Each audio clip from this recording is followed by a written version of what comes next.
You know, douchebag, I realize I'm dreaming. In the world of The Sopranos, dreams aren't just dreams. They're confessions, warnings, memories. Bird swoops down and grabs it in its beak and flies off with it. What kind of bird?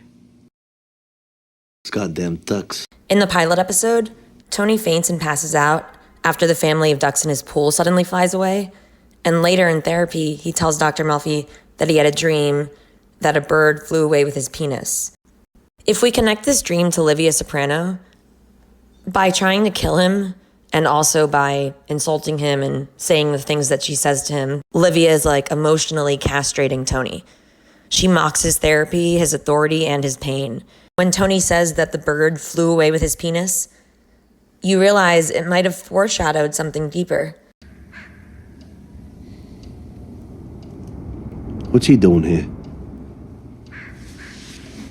A friend of mine just walked right by. Has she? He has at 3 o'clock. These feelings of shame. Tony actually tells Hesh himself in season 2, episode 5, that he goes to therapy. What if I told you I went to see a shrink? I had an inkling. Dr. Melfi, what the hell are you doing to me? You know what they say? Is everything really about their mothers? Though I'd add fathers too. We can think of Johnny Boy Soprano as a great example. What time is it? I don't think there's too much more that needs to be said about this, but hey, it's a dream. Sometimes a dream is just a dream. You okay? Yeah, I'm okay. When Tony shows up on the boardwalk in the Funhouse dream, there's a spring snow. But then we also hear him talk about a diagnosis. September 5th. That's how long they've given him to live. But instead of waiting till then, he's gonna light himself on fire. But what if these doctors are wrong? What if Puss isn't a rat?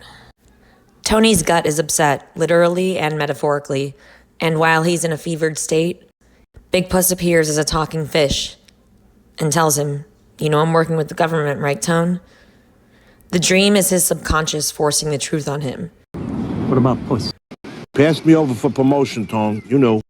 Pussy reports to you guys, directly.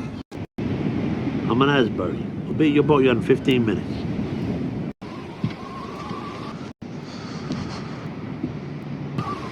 O.J. Simpson's acquittal they still cannot accept. O.J. Simpson's acquittal they still cannot accept, just like Tony's having trouble accepting Puss's guilt and wrapping his head around all of it. This is more of a flashback than a totally new dream sequence, but from how he transitioned from this flashback to Tony opening his eyes in bed in the morning, I think they're implying that he was dreaming about this time period. No sooner do I get back from Florida than they just booked a suite on the Dawn Princess. $5,000 a week, no way off. Only thing, there's a 6G minimum every week. $5,000 a week, no way off. It almost sounds like the mafia.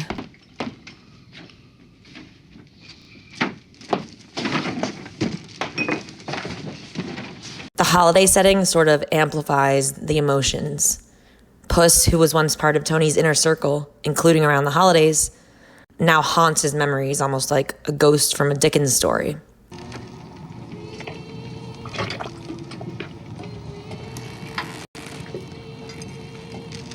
When Tony has this dream about Gloria, in many ways, I think we could call it somewhat of a nightmare. It's right after he finds out about her suicide. If you'll remember, the time that he was supposed to go to her house for dinner, he ended up having to leave. It's when she threw that London broil at him. And I think it reflects a lot of the guilt that Tony feels. He feels that he's responsible in many ways for her death.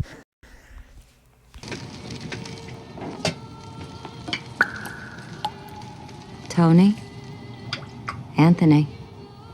Tony dreams he's a passenger in his father's Cadillac with Carmela driving, and in the passenger seat is Ralph, and in the back seat with him is Svetlana and Gloria. I also like how we see the cross there dangling in the front. They bend more rules than the Catholic Church in that car. I think the car symbolizes Tony's lack of control. Carmela's driving, so she has the power.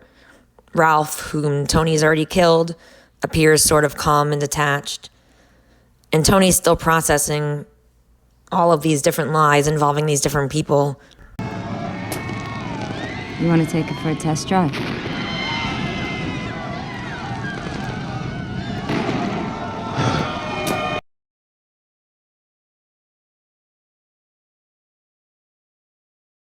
This dream discussion serves not just as a moment to reflect on the multiple dream sequences that Tony's had up to this point, as well as their possible meaning, but also how Tony feels about his progress or lack thereof in therapy overall with Dr. Melfi over these past few years.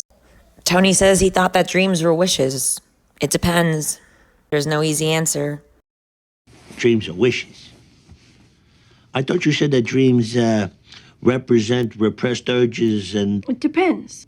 Maybe it's this, maybe it's that, maybe it's a fungal.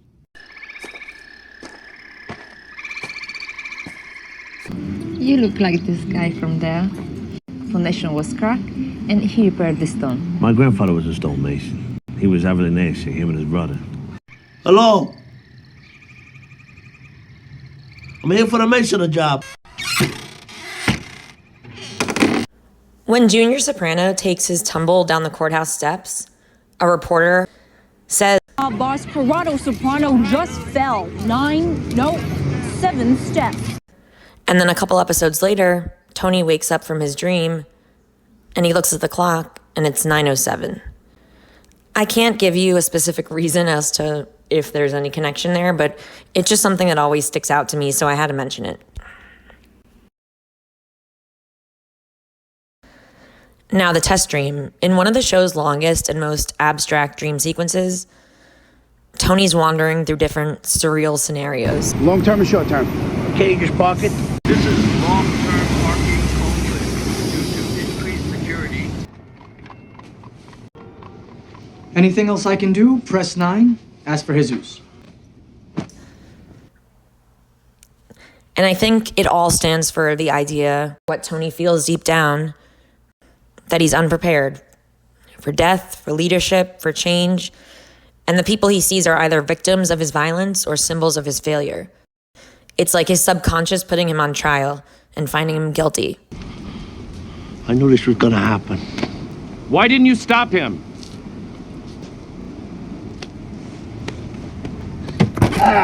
We also run into Mikey Palmisi in Tony's test dream.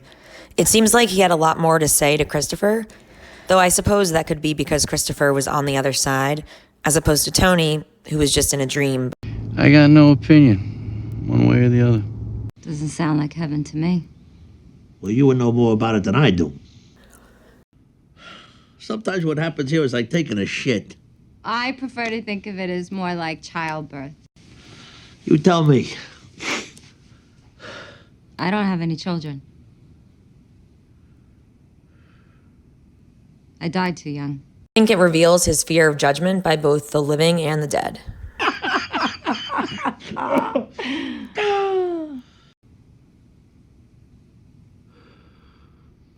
My cousin doesn't mean Gleason. Boy, are you fat. What'd you say? Reginald Van Gleason III. Boy, are you fat. It's not such a big deal. It's always a faster gun. I'm 46 years old. And who am I? Where am I going? Join the club. After Junior shoots him, Tony enters a coma, and along with it, an entirely new dream world. He's not Tony Soprano anymore. He's Kevin Finnerty. And it's somewhere in this space between life and death. He's mistaken for someone else. He loses his wallet and identity. You're fine other than the minor concussion. Fall like that. Could have broken your neck. Allison Taft, Channel 6. Allison, huh?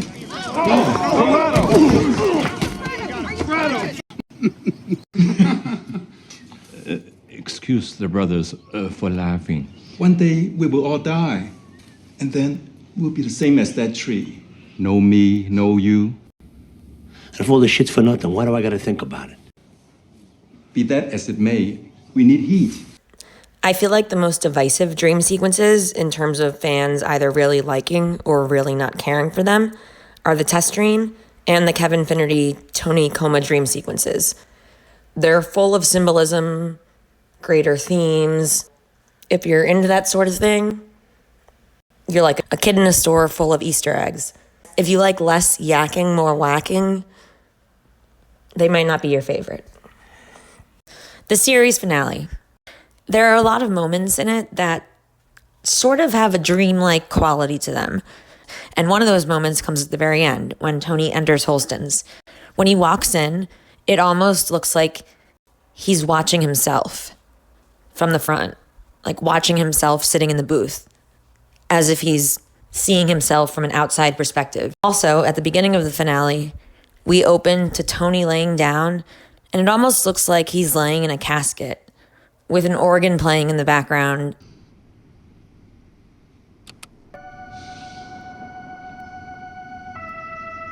And there is a church with a bell. And they say, when it rings, that means that a baby was conceived in the town.